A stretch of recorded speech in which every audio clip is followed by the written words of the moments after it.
Hey, everybody, welcome to another episode of Tony Talks. I am your host, Tony Rodriguez.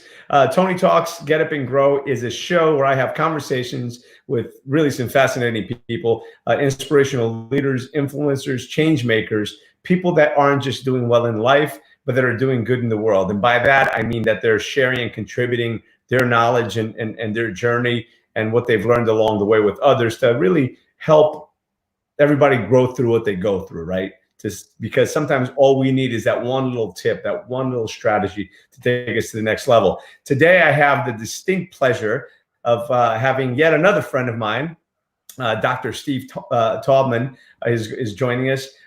So Dr. Steve is, he's a keynote speaker, a corporate keynote speaker. He's also a chiropractor, so that's where the doctor comes from. He's also, this is fascinating, he is a hypnotist and entertainer. And he's just an all-around great guy, great person. You know, we've spoken on stages together, and I wanted to bring him on to share some of his magic, some of his wisdom with all of you. And he's already in the green room. Let me bring him in. Here he is, the one and only Steve. And what's up, my friend? How are you? It's a pleasure to see you. That introduction made it sound like I can't hold a job. That's funny. Good to see you, Tony. It's great to be seen and great to have you on here. By the way, just to let everyone know, this is not just a conversation with Steve and myself. It's a conversation with you as well. So while I have the mic, before I give it back to Steve, please do share this video, share with your friends. We are streaming live on Facebook and on YouTube. Share this with your friends. Wait, I'm getting here a message saying no audio. I hear you just fine. Okay. Great. So, Jack, maybe you've got a problem on your end. Make sure your volume is up. So like I said, this is a conversation not just between Steve and I, but it's a conversation with you. So please type your questions, type your comments, and we'd love to hear from you. And again, share with your friends. So, Steve. Yeah, well, it's really fun to be here. You know, you and I both have been, I think, taking the gauntlet in this difficult time and deciding that this is the time that we should be sharing a little bit more of ourselves, more wisdom, more insights, more strategies, and then doing it with friends and you know, all those brilliant people that we have the great pleasure of knowing. So this is great for me, as being here with you for sure. And yeah, it's been so great because of Eric, right? Eric Swanson. Big shout out to Eric. Habitude Warrior, Habitude Warrior shirt. Yeah, nice. I love it. There we go. Habitude Warriors. I was just going to say this to Eric Swanson, man. So Eric, thank you if you're watching. Hopefully you're watching. You should be watching. Eric Swanson, Mr. Awesome with the Habitude Warrior Conference. If you've not been to one, join it. I think he's got one coming up on the 24th. It's a virtual conference. Yeah, it's going to be 2 days. It'll be the 24th and then May 1st. So there'll be a couple of half-day conferences with some really heavy-hitter speakers. I highly encourage you to check that out. It's going to be amazing.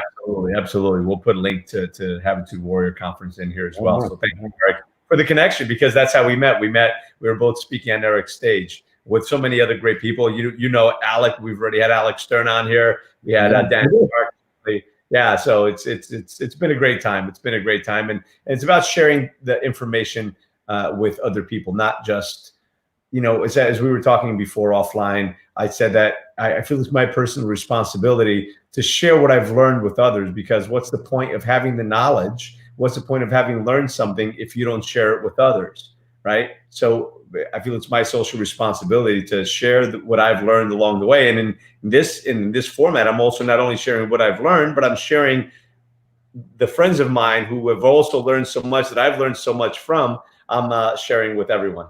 So I appreciate you for coming on. Tell us a little bit about you and what you've been up to. It's been an interesting time for sure.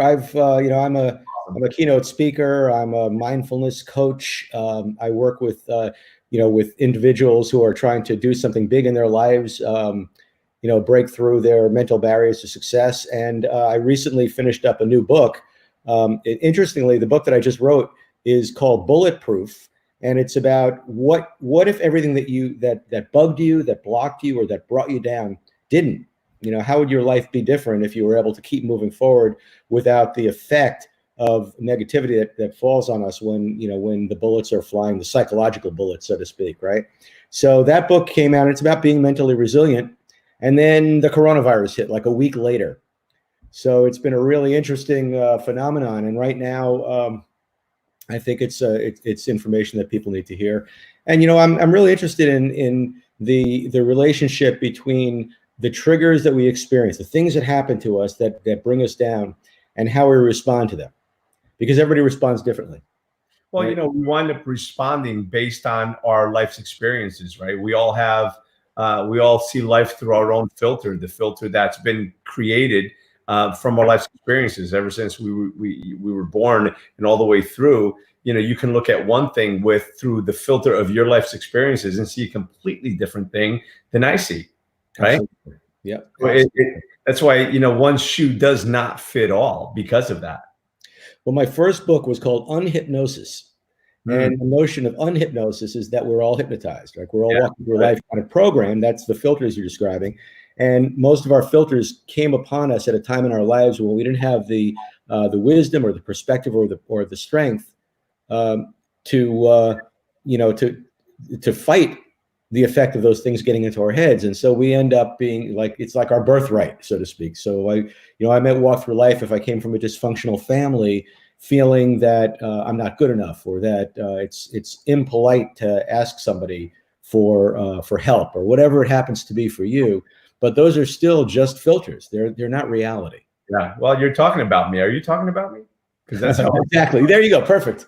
I grew up through those difficult challenges. I was having this conversation when I had a guest on on Monday, and he kind of turned the tables on me. And he was asking a little bit more about me. I've known him for years, Sean Callaghy. Great guy. If you didn't watch that episode, I'd catch it from Unblind. I'll give him a shameless plug right now. The Unblinded Movement.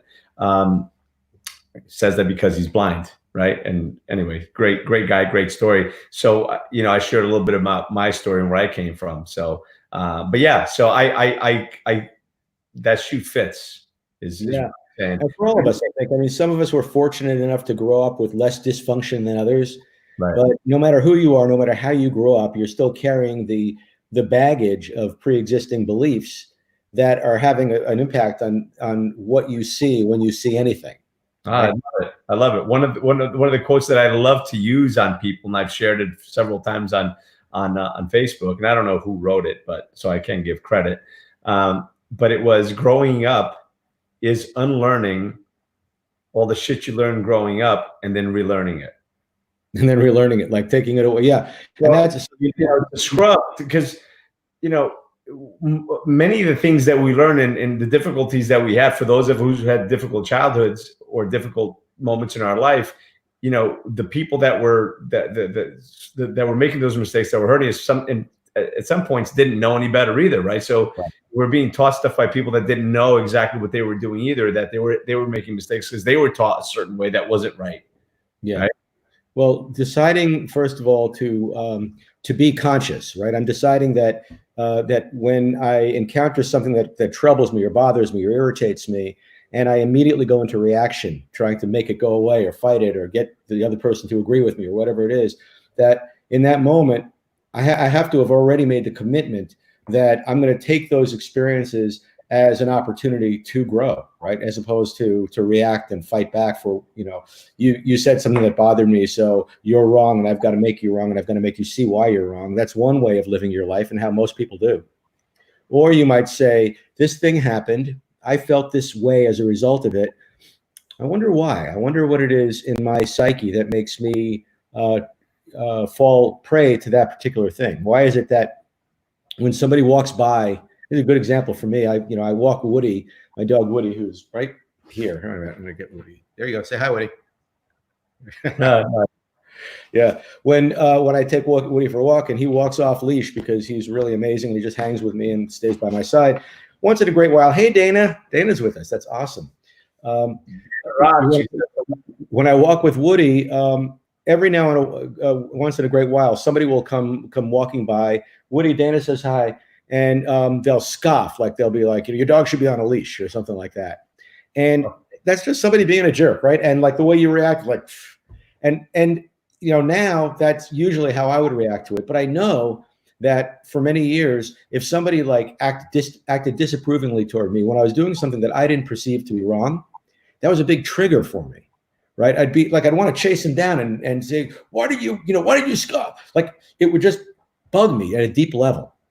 So in the world of being conscious, in the world of trying to expand your consciousness, when you notice that something little makes you react in a big way, that's a really good opportunity to say, I wonder where that comes from. I wonder, what would it be like if that experience didn't trigger that reaction? Right? I wonder what would it be like. And then it becomes a gradual process of becoming more and more aware, self-aware. Like my friend said earlier, the Socrates quote, "The unexamined life is not worth living."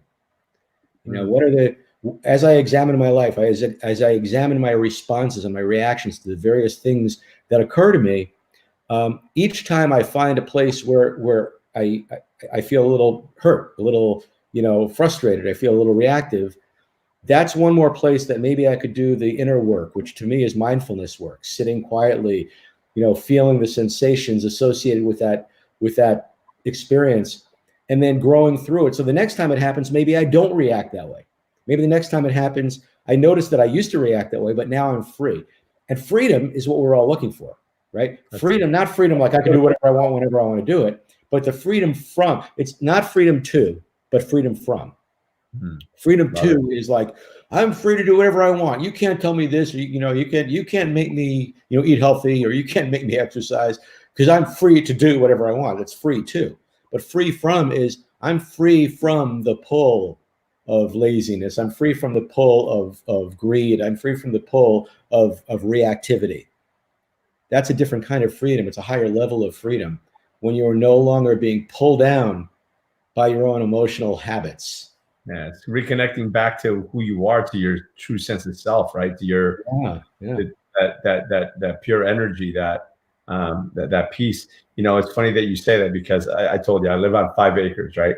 And one of the neighbors has the son-in-law, with the sheltering in place and everything else is, so he's here with the daughter, and I have one of my dogs, and I live on a dead end street. There's only a handful of us here. My dog runs down. He gets all upset, like, leash your dog. The other day, the dog was just on my property on 5 acres. The guy's walking by, the dog's barking. He's like, "Whoa, leash your dog." I'm like, he's not going anywhere. He's just happens to bark at him because he doesn't recognize him.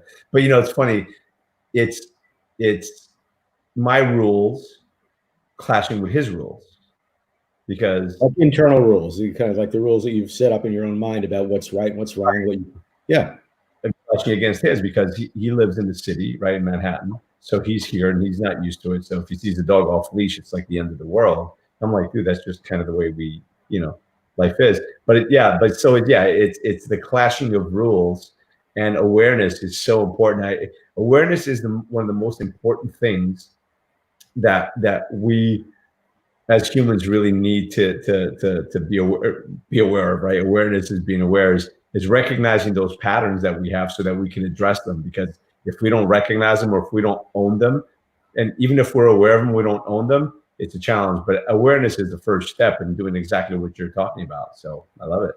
And cultivating awareness is a process unto itself. See, that's the thing that a lot of people don't realize.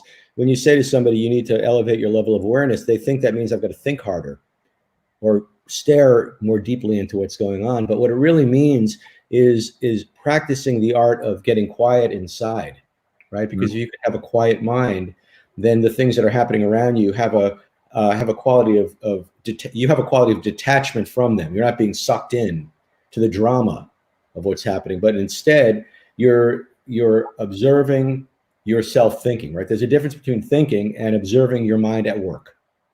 So if I get to the place from thinking. What's that? Right. It's not acting, it's not reacting, it's not doing, it's just sitting there and feeling, right? Yeah, just being with. So for example, I'll use some examples, because I teach a lot of this as a method for, and in Bulletproof, I mean, what I'm doing is talking about how do you raise yourself up out of automatic habitual mental patterns and emotions, right? Right. So that things can happen and you're still just gliding through appropriately. So one of the things that I talk about is something I call leaning in. And leaning in is that when something occurs that triggers a response from you. So it may be, your girlfriend or your wife, kind of say something that you feel is disrespectful or dismissive, and it gets you mad. That your knee-jerk reaction is first you feel the sensation of I'm angry, and then the next thing that happens is you try to figure out, what's the matter with her and how can I make her realize that there's something the matter with her, right?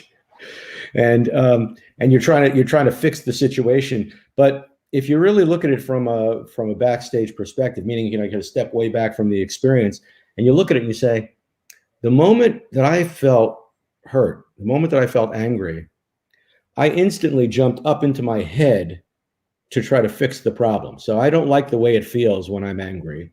And so what am I going to do to not be angry? Well, what I'm going to do is I'm going to try to fix this person so they don't do anything to make me feel that way again.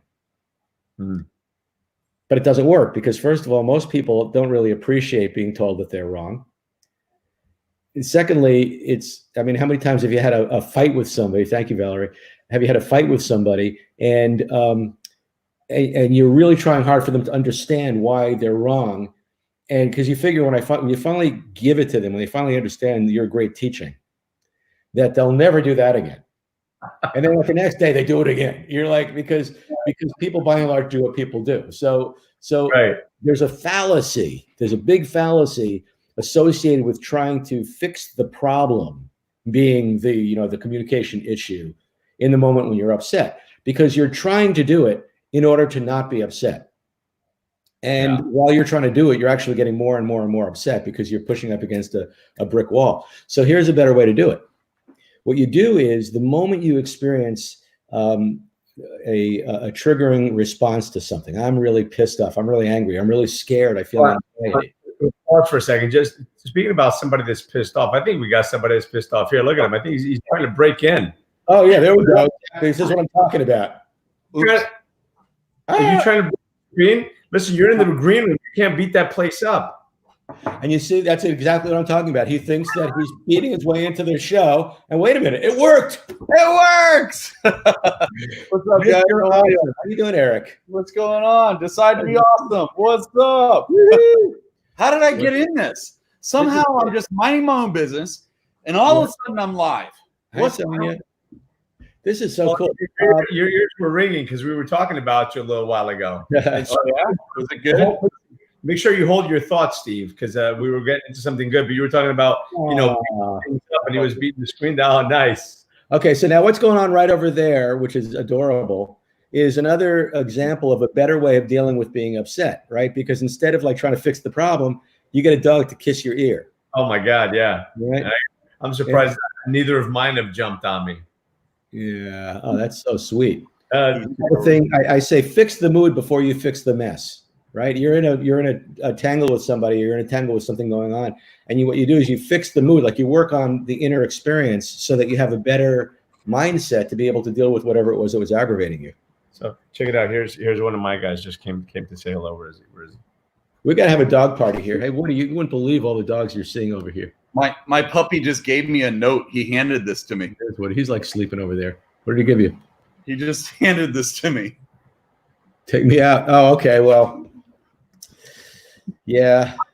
I'm so confused. How does he know English? He's from a Latin country, so it's so weird. No, I forgot to. Those stampers.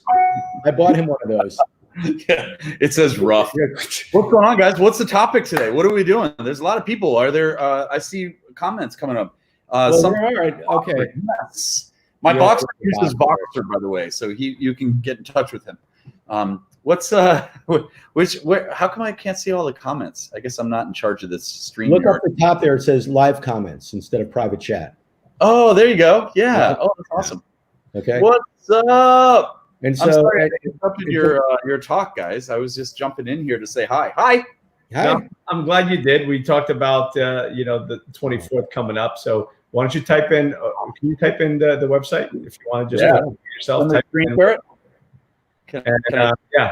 So he's the guy that's responsible for Steve and I meeting and a few of some of the other great guests that I've had. So if you have an opportunity to go check out Mr. Awesome in one of his events, it's definitely recommend it. And we're real excited about April 24th and May 1st, where people could come on and be part of is this a gift? Are you letting people into that program? it's interesting that you asked that. So it's normally really expensive, yet yes, it's a gift for everyone on this. You can come on to it for free. And I'll just kind of scroll through this. So we've got it's April 24th, Right. and we're adding May 1st as well. So it's going to be keynote speakers. Look at the lineup. We've got crazy. Look at these people. Oh, my God. Author of Chicken Soup for the Soul, Sharon Lechter from Rich Dad Poor Dad, Joseph Frank McClendon. Shankwitz, the founder of Make-A-Wish Foundation, Laura Langmeyer from The Secret, Dan Clark, one of my favorite speakers of all time, Alex Stern. You even have Potsy from Happy Days. Look at that right here. Oh, there you go. Alex Stern, Paul Blanchard. Yeah. We're going to be having presentations from Brian Tracy as well. Jeff Hoffman. Dennis Wakely. Nito Cobain just called us, and he wants on as well. And it looks like Nick Santo and Ed Milet might join us as well. Oh, Greg Reed just said yes too. I got to refresh the screen. Okay. I got to refresh the screen. That's what I need to do. Good times. Yeah, it's gonna be awesome, guys. I mean, I'm sorry I jumped on here to His brother. Glad you did. Glad you did. But we'll get back to it anyway. That's why I told Steve, hold that thought. Okay, cool. So I'll just jump on and jump back off then real quick here. Check this out. We got Dennis Yu text me last night. He's on. That guy is amazing. Marketing genius. Dennis Yu, I've been really, really excited about working with him for years now. Frank Shankwitz, of course, Make-A-Wish Foundation founder. The founder or inventor of Pictionary, Rob Angel's going to be on it. Nick Lowry, who's the NFL football star. Priceline founder Jeff Hoffman, you've already mentioned him. Jill. Dana's on this call, by the way. Dana's here with us. Dan's on the call? No, Dana is here with us. And she's watching. Hey, Dana, what's happening? Yeah, Dana's going to be on here. She's right there. She's amazing. Jill Lublin is going to be on. Scott Duffy. Oh, man, his books are just phenomenal. Greg Scott Reed just texted me saying, dude, get me on this. I'm like, dude, you're on. That white box is for me, by the way, just so you know. Say it again. That white box at the bottom. Oh, go yeah, there you are right there. Yeah, that's right. So I should put like a masked person right here, right? Or like an open spot or something. A silhouette. Like yeah, a silhouette. Yeah, that's right. And here's my secret weapon. I got to tell you, Wendy Freeman. I just got to boast on this lady. She's amazing. She's helping us with coordinating some events and all the virtuals and so forth. So really cool stuff. Nice. But yeah, it's gonna be awesome. So what we decided to do is put together something called Habitude Warrior Virtual Summit.com. I think that's the name of it. And that's going to go to this page in just a little bit. And then you can actually soon, the links are not up yet, but they will be over the next 24 hours. And what we're doing is you have two choices. Either you can go in for free because you were recommended by one of us and one of our friends, or and just be there for listening for free. It's a lot of fun. Or we've got an upcharge of like what we're calling a compassionate rate. And I think it's going to be cheap, like $97. And you get to keep all of the videos of all of the 2 days, which is awesome. So we're really excited about the whole thing. It's going to be so much fun. Woohoo! Woo! Awesome. Yeah. All right. Well, listen, I appreciate you jumping on. Yeah, man. Thanks for inviting me. I was just here live the whole 24 hours. Have you guys been live 24 hours? Like it's a marathon. It's crazy. Yeah. I appreciate you guys. I'm going to jump back off, so I'll let you guys continue your interview. Thanks so much for including me, guys. Nice meeting you both. You both seem very nice. Take it easy, brother. Hey, look at that T-shirt. Happy to wear in the house, guys. See you guys later. See you guys. All right. So sorry for that. He always raises the energy in the room, doesn't he? Always, right? So, yeah, back to what we were talking about. Sorry for flow, but he came in. I wanted to let him and say hello. That's awesome. Thanks for stopping in, Eric. You know what I was thinking about, Tony, is how I think you and I had a little bit of a conversation about this before anyway, is that we've been preparing our whole lives for like the pandemic in a way. It's like, when things are happening in the world that are difficult, that are really pulling people down, there are people who are feeling really despondent about this now for good reason, absolutely. But there are also people who are just living in fear. That's not that it's touched them any more than it's touched you or me, but they're still living in fear and there's suffering happening that maybe doesn't have to be happening or not to the same extent. Not that you can't be compassionate or appreciate the sadness of the world that we're living in right now, but at the same time, those of us who've been working on our consciousness, working on our responses to circumstances, I think are beginning to find that it was worth the work. Because like, I'm not, you know, I don't feel dragged down by what's going on right now. And I don't feel, I feel compassion. But I feel like I can still do what I need to do. I can still give, and I want to continue to give. And most importantly, I don't feel like my emotional state is being depleted. I don't feel like I'm being drained by this experience. And I think that's what we ultimately want in our lives. We want to be able to experience what's going on, whatever it is. You know, if you were on your deathbed, right, you could still be on your deathbed feeling peaceful. Yeah. Right. Yeah. I think you're spot on. I think that now is the time for everyone that can make an impact, that can make a difference, to step up. Because there's a lot of people living in fear. And, you know, the one thing that I've been talking about is, you know, let's not live in fear. It's just, you know, it is what it is. You know, let's grow through it, right? We got to grow through it. You know, the keep yourself healthy. There will be the right cocktail of medications to knock this thing out, and we'll get it under control. And life is going to go back to a new normal. Perhaps it won't go back to the way it was, but it'll go back to a new normal. And, you know, just know that everything's going to be okay. And there's no point in dwelling and living in fear and anxiety and everything else. And that's where we need to step up and help other people understand that and feel that. And again, there are tools that we've been picking up along the way, things that we've been learning. And now it's time for us to step up. And I'm encouraging people all the time. You know, and now there's a lot of people doing lives, and I keep encouraging people to do that, because everyone's audience is different, and it's up to us to make a positive difference in the world. And that's what this show is about. I know what you're doing, because you've got a great show coming up too, with a great name that I'm going to be actually on in about 2 weeks or something, right? What's it called? Yeah. The Smartest People I Know. Yeah. Love it. Love it. Love it. So yeah, looking forward to being on that. But again, it's really about making a difference. It's about shedding a little bit of light in the darkness, because there's so many people that just get caught up in it and can't see their way out of it. So it's about shining a little bit of light. Let me ask you something, and this is also a question for everybody on the call, on our live stream right now, or anybody who comes on later and wants to enter the conversation. But I'm curious, what are you? How do I put it?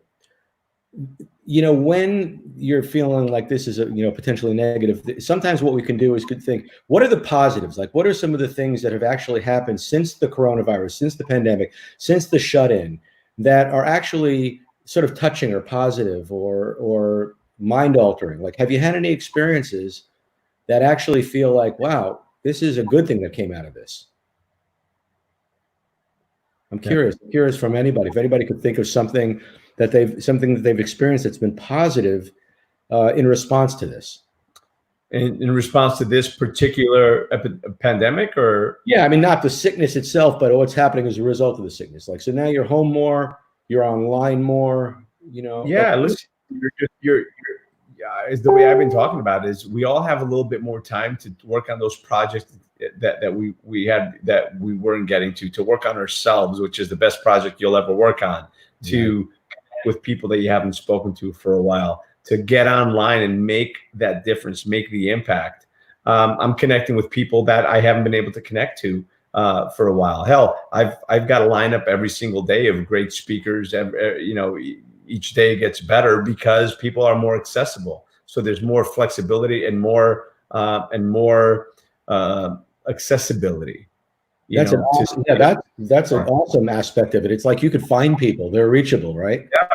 Yeah. Betty's happening. Yeah. Valerie says lots of learning.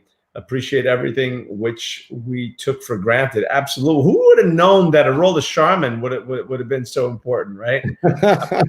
And Betty says this is a precious commodity. Time is a precious commodity. We have been given the gift of time. Yeah, to a large extent we have. I mean, love it. To a large extent we have. We'll keep it there without getting too philosophical on it. But absolutely, you're absolutely right. The gift of time to be able to invest in your relationship in many cases, right? He's also saying we're forced to learn new technology, and that, so now people are learning some, how to connect more. I saw Russell Brand talking about how in the past we thought of this, online communication thing as kind of the low end of the totem pole. We'd much rather be face to face with people, but now it's all we've got. So we're using it in a much more conscious, loving way, right? It's like, I'm gonna, a friend of mine said that he just had a Seder, a Jewish Seder with his family over Skype or over Zoom. Yeah. That's pretty cool. People are getting together and making an effort to get together in a deeper way. One of the things for me has been noticing how a lot of celebrities have been coming forward and like offering the gift of their entertainment. Yeah. Like I was flipping through, and on Facebook, I saw Rod Stewart and his daughter in their living room playing guitar, playing a song. How cool is that? It was so real, being like, well, I can't really play guitar. I'm not very good at this, but okay, let's give it a shot. And then they're watching the feed. They're like the way you and I are watching the feed. It's like, oh, there's Betty, there's Valerie. That's what they were doing. They were like, oh, look at that. There's Betty from such and such. And there's Valerie. Oh, she's from Australia. It was so homey, like so, like it took the distance of celebrity and brought it back down. So it seems to be creating an equalization of people in a way. Well, and that's the one thing that I talk about as well is one of the things, Betty just mentioned, the skies are bluer, birds are chirping, animals and humans are breathing better for less pollution. Yeah, there's also positives that are coming from this, right? When the world is kind of taking a pause. There's so many things that are happening right now, right? I mean, we had Alex Stern's birthday party the other day, virtual birthday party on Zoom, a surprise party. There's people that are meeting that, and without a doubt, there's a lot of great people that came on and shared their message with him, and he may have gotten a text message saying, hey, happy birthday, but it wouldn't have had the same impact, right? I've got a birthday coming up, and there's probably going to be some kind of Zoom action going on with that as well. So it's so great to there's so many people that have been forced to this means of communication. So think about all the seniors that hadn't been on social media, and now, and hopefully some of them are now, right? Because not everybody's got the ability to do that, unfortunately. But there's so many more that have now gotten out of their comfort zone to do that.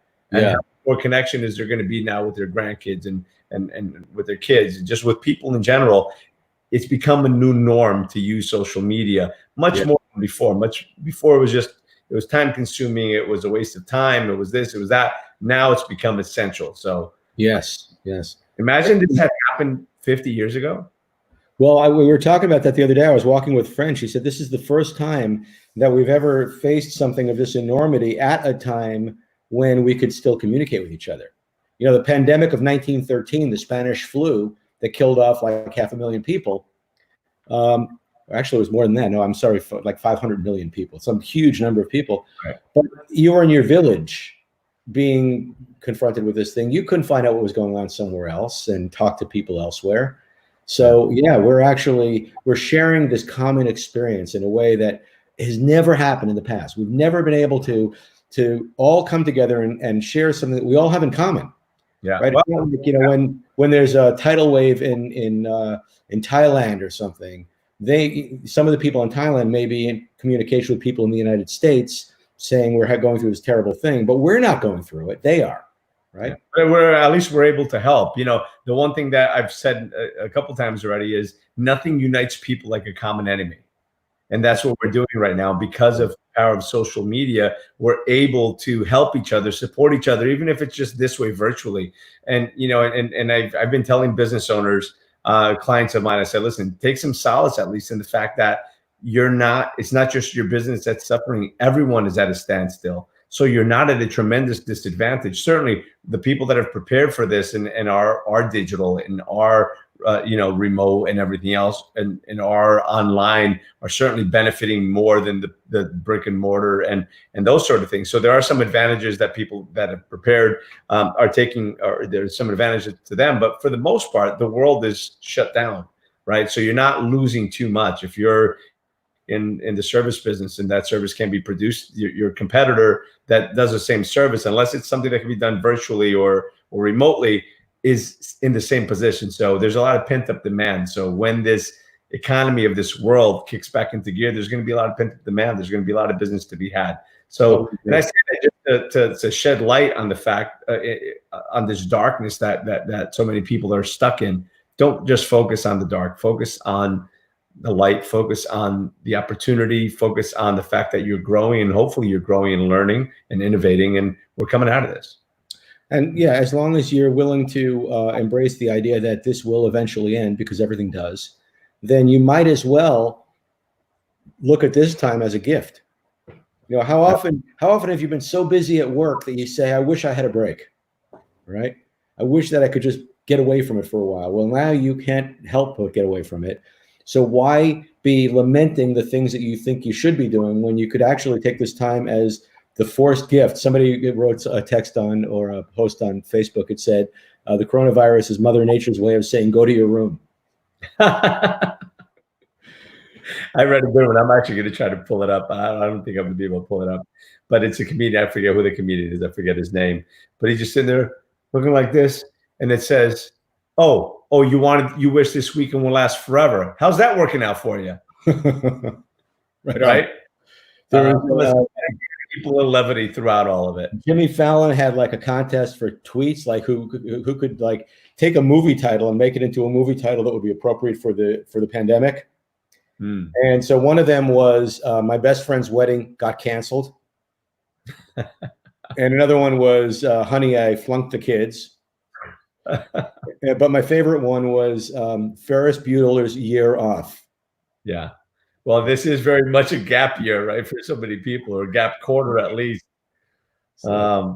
Listen, but you got to keep laughing. You got to keep smiling through all of it, guys. There's a lot of bad stuff happening. There's a lot of people. There's a lot of things happening, and just you can't just get too sucked into it, because keeping that light, positive attitude helps you keep your immune system up. So keep it going. Keep it going.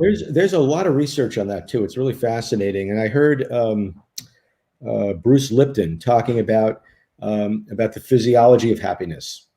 And it's fascinating because here's what he was explaining. He says he's been working with stem cells for years. He says, so if I take a stem cell, one cell, and I put it in a petri dish, in about 7 hours, there'll be 2 cells.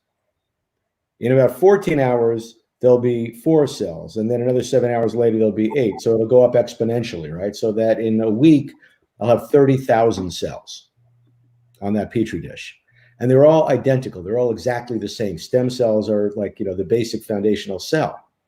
He says, but if I take any one of those cells and I put it on another petri dish, and I introduce some kind of a demand to that cell, then that cell will behave differently. It will become a different kind of cell entirely. That's why in our bodies, we start out as all of our cells are exactly the same, but then some of them become muscle cells, and some become bone, and some become skin, and some become eye, right? We're just made up of a series of cells that all started out as one cell. And that one cell is now 1,000,000 trillion, it's actually 30 trillion different cells with different tasks that came about as a result of the environment they were placed in, the demand that was placed on them, right? So he says, think of yourself, this 30 trillion cell system that you are, as if you were just a giant petri dish with skin, right? That's what you are. So every one of your cells is still responding to the demands being placed on them by the environment that they're in. And what is the environment that your cells are in? It's your blood. Your blood is what bathes every one of your cells. And your blood is filled with chemicals, hormones that create certain demands, right? So if there's adrenaline, your cells will behave in one way and they'll evolve in a certain way. And if there's cortisol, they'll behave in another way. And if there's serotonin or oxytocin, they'll experience it in a different way. Well, your brain, your thoughts determine what kind of chemicals are secreted in your blood. So if you're putting out, if you're thinking happy thoughts, your blood is circulating with happy hormones. There's serotonin, there's oxytocin, there's vasopressin, and that's circulating through your body. Then every one of these cells on this giant petri dish that is you will blossom. Yeah, right? Because of an awesome sauce. Right, it's the awesome sauce. So fear is the opposite of that. Fear is, if you're living in a state of fear, then you're circulating all these neurochemicals that are causing your cells to contract, to become toxic, and as a result, to create illness, to create disease. So it's absolutely true that your mindset, your state of mind, your mood, if you will, has a direct impact on your health. So don't let yourself fall into fear. Yeah, don't let yourself get to the state of unease, Yes. which is also dis-ease. Dis-ease. And we talked about it in my chiropractic days. I was a chiropractor for 14 years, and I ran the largest sports medicine practice in the state of Vermont. And then I sold my practice. I became a magician, a hypnotist, an author, a speaker, and my life is, like I said, I can't hold a job. But I did this for a while. And in chiropractic, we say it's not disease, it's dis-ease. It's the lack of congruity, communication between the brain and the body, the neurochemicals and the cells. And what do you do to create an environment where they can function effectively? Yeah. So, yeah. I love it.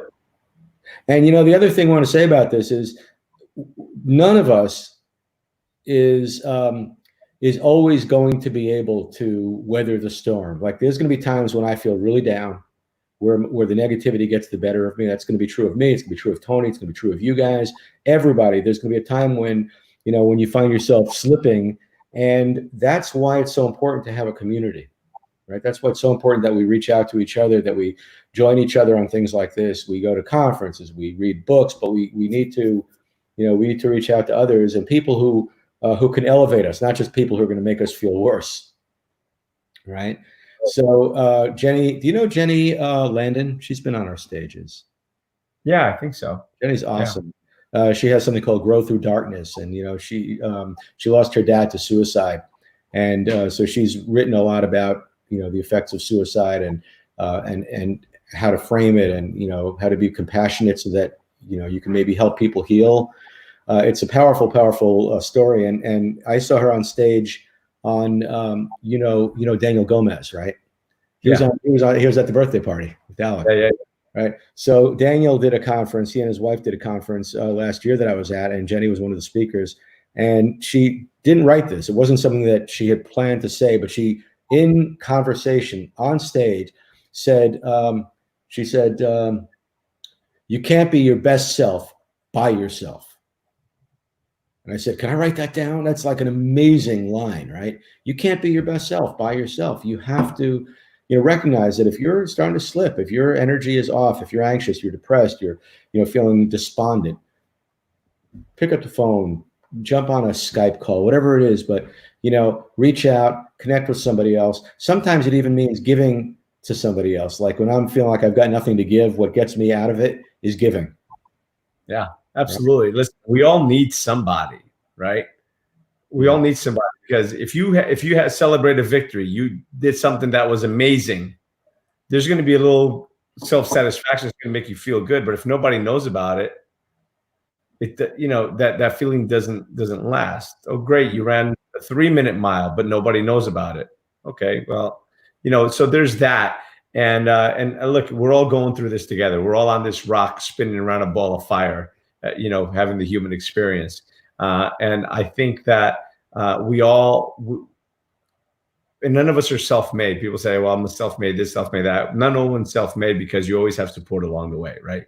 You have the people that are there inspiring you, supporting you, helping you, co-creating with you, doing a lot of the stuff that you can't do. So it is very much we are one, right? And we all need somebody, right? So, and that's probably the best lesson of all from this pandemic, is we are all one. There's no way to deny it anymore. I mean, we're all, human bodies, susceptible to great harm, but also great kindness and great love.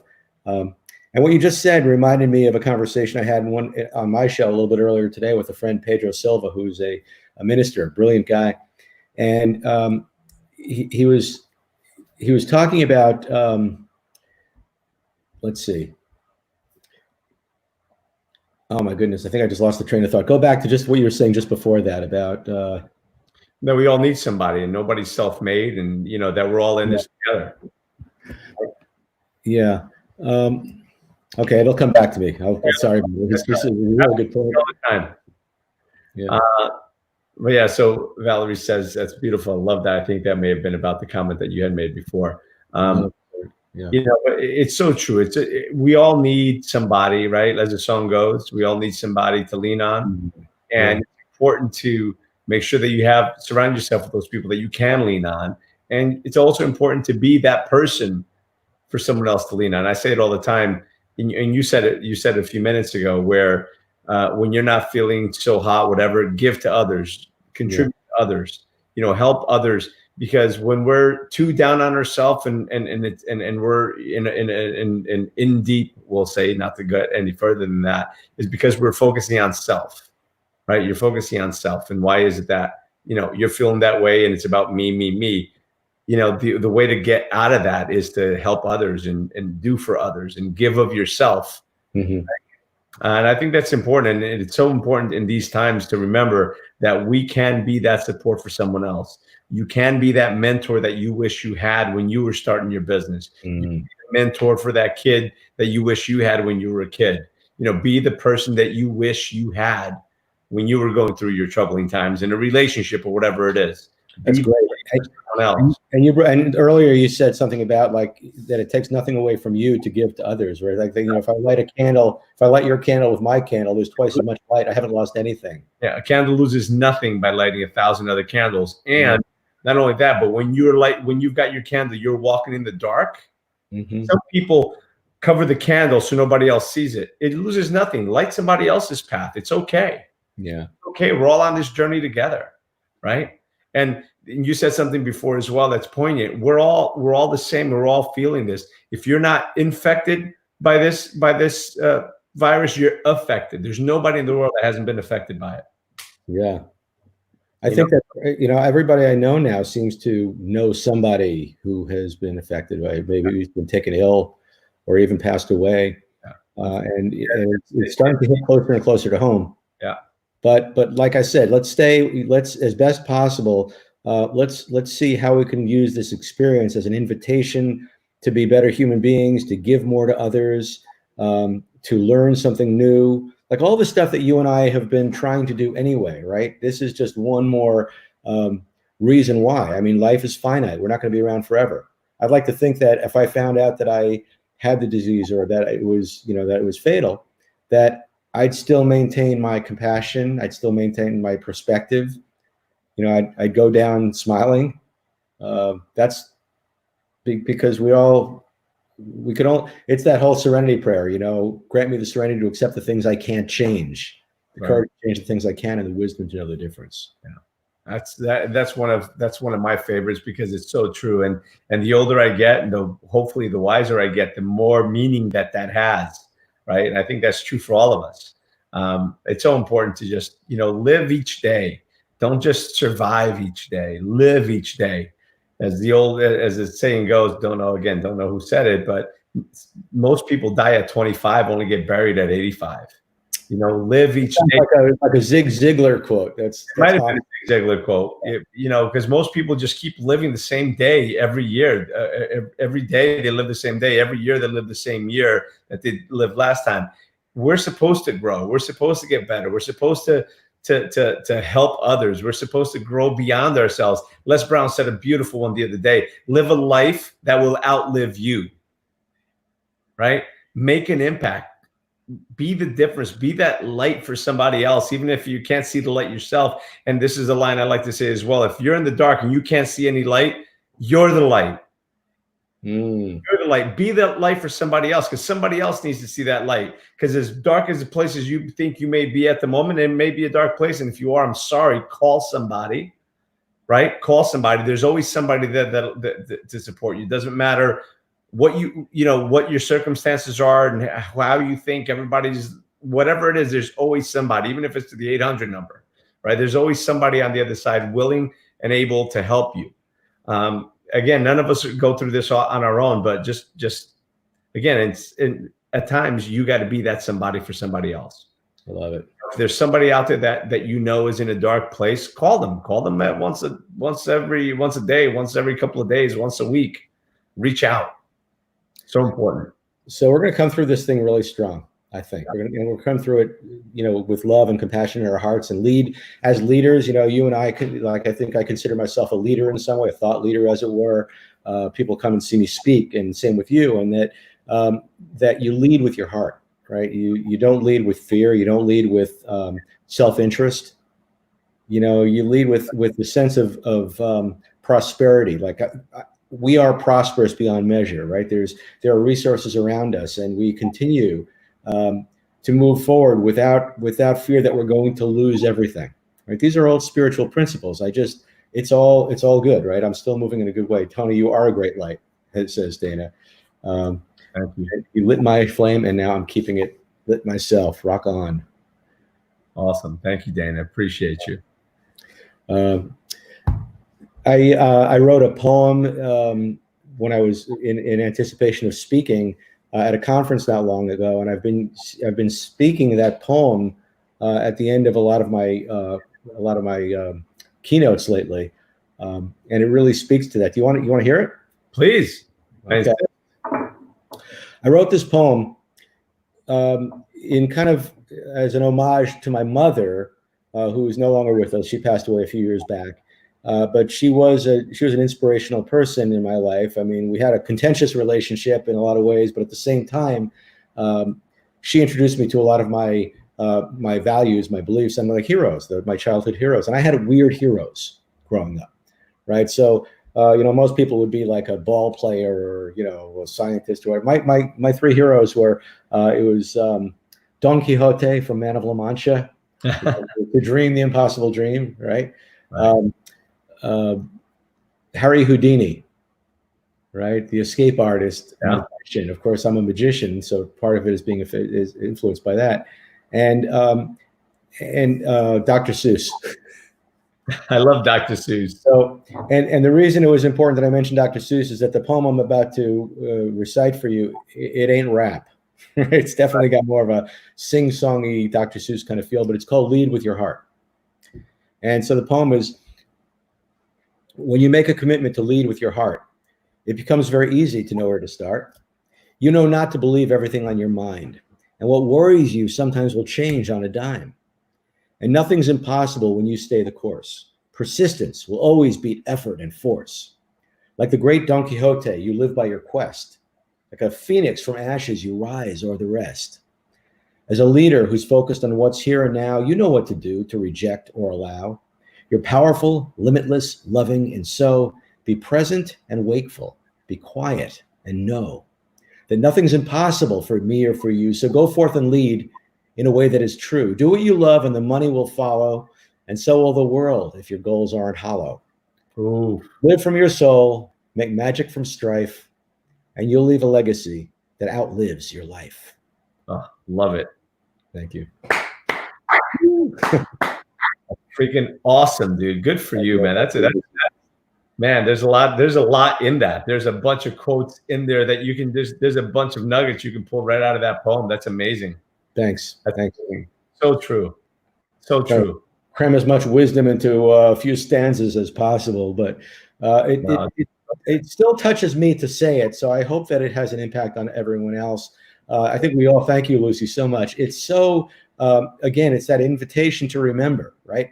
It's all remembering. We're not hearing anything completely new, right? We're all being reminded of our values. We're being reminded of our connection. We're being reminded of our power. We're being reminded that, that our lives go on and that we're okay. And that even though we're having dips, there is going to be something very powerful that comes from those dips, right? And that line where I say what worries you sometimes will change on a dime. We get so worried, so caught up in fear, when all of a sudden you turn around one day and boom, that thing that was affecting you it's gone anyway. It's like a little kid at the supermarket, and mommy's gone around the corner, and the little kid doesn't see mommy, and it's like, mommy, and gets really scared. But the truth is all I have to do is turn the corner, right? It's like the answer is so close, right? The relief is so close, and that's true right now too. It may not seem close, but it's close. God bless you, Dana. I love you too. And Valerie says, I love Dr. Seuss. Remember that one that he did, the Places You'll Go? Yeah, I love it. Listen, I quote Dr. Seuss all the time, and those of you who are around here know it. Those who mind don't matter, and those who matter don't mind. One of my favorite Dr. Seuss lines ever. So that guy. I would love to have met him before he died. He died. Theodore. What's his last name? I don't remember his real name, but But Dana says sometimes we have to fall in order to know that we can get back up. Absolutely. Absolutely. You know, that's what the whole thing of Get Up and Grow, right? You have to, when you accept or when you learn, you grow, because the bad things that are in your life are going to persist until you learn the lesson they were trying to teach you. In other words, until you get up and grow, you're going to keep going through that same test. Life is the most difficult teacher of all, because it gives you the test and then it gives you the lesson, right? So you fail the test, you learn the lesson, and hopefully when the test comes up again, you pass it. Because if you don't, you're going to learn the lesson again. That's a great recognition. And how many people don't, right? How many people, like, they get in a bad relationship and they break up with the guy, and then they end up, or the girl or whatever, and then they end up in another relationship that looks exactly like the last relationship. Because grow, there you are, right? You're constantly bringing all your stuff with you, all your selection process with you, all your response and reaction to the thing that you're experiencing. And so, you know, until you like stop, and that's why I always say, don't jump into the next thing until you process the thing that you went through. Take time, like, get with yourself, move through it, so that when you come into the next situation, you're applying wisdom. Right? Wisdom is, when you start over, if you have to start over, you're not starting. You're not starting from scratch. You're starting from experience. Hopefully, you learned, right? The idea is, you know, I think it's Sinatra that said, you know where experience, you know where good decisions come from? Experience. You know where experience comes from? Making bad decisions. But you just got to stop making bad decisions and learn from those bad decisions, gain the experience so you can start making the good decisions, right? And that's what all of our life is about getting to the next level. And one thing that I wrote down that I want to say before I forget, you know, most of us, we forget to remember. We forget to remember. But what we need to do is we need to remember to forget some of the bad. That's nice. We need to remember to forget, but instead we forget to remember. Beautiful. Beautiful. That's awesome. That's quotable. Yeah, there's so many. Listen, my life is a series of quotes, I swear. Man, this is so fun. Yeah. I can do an hour. Yeah, right. Well, listen, that's the whole thing behind these. And I hope everyone that's watching is enjoying it. You know, this is very free flowing. It's not, you know, there is a basic structure to it, but for the most part, we like to have fun with it and roll with it. That's why it's so good when we engage with those of you who are watching live specifically, because people are here with us.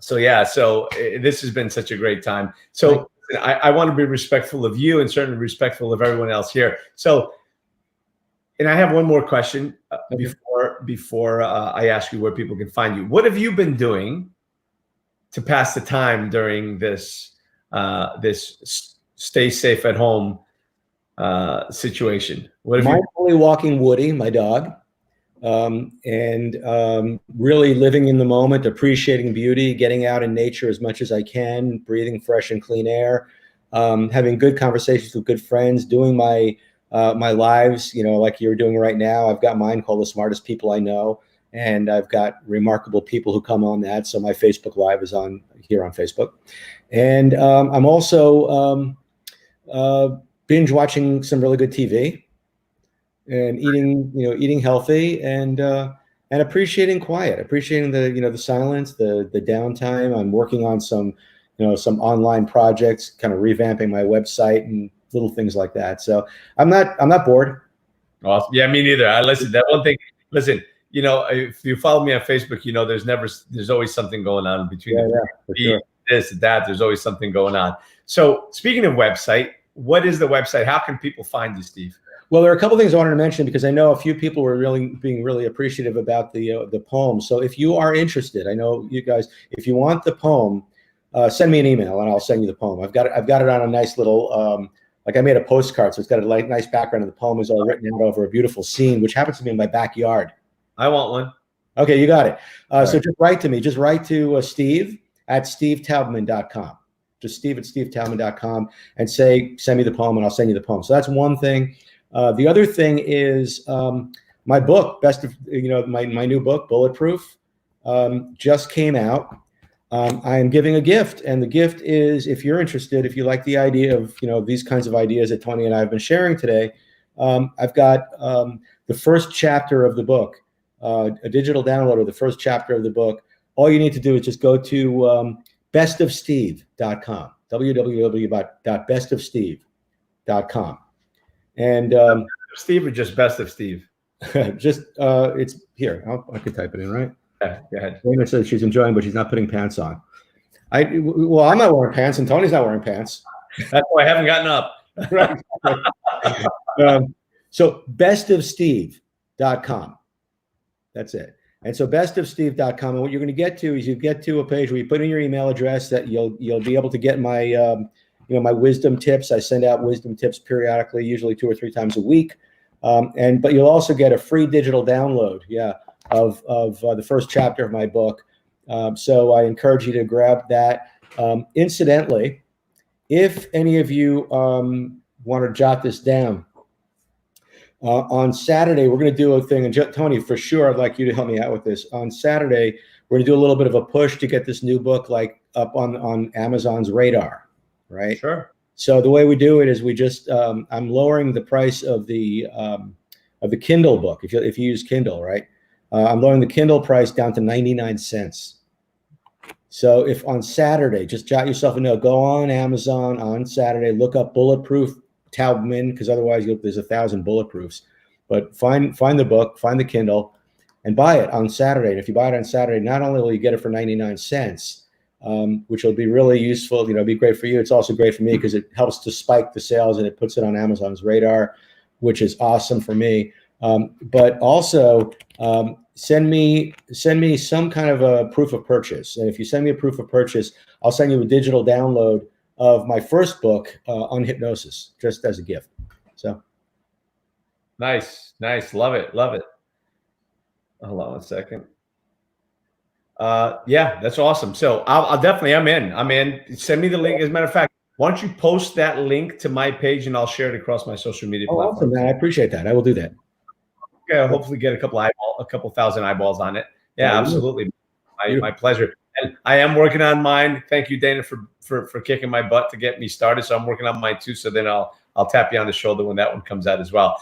Awesome. So Steve, listen, I appreciate you, brother. Thanks for coming on. This was a great time. I hope everyone that's on here got a lot of great nuggets out of this. That poem was awesome. Thank you so much for that gift. And thank you for the other offers you've made. I'm just going to close it up, but hang on, don't go away. So everyone that's watching, thank you so much for joining us again. Join us again tomorrow. We have another mutual friend, actually. Natalie Susie's coming on tomorrow. Looking forward to meeting her and to introducing her to all of you. She is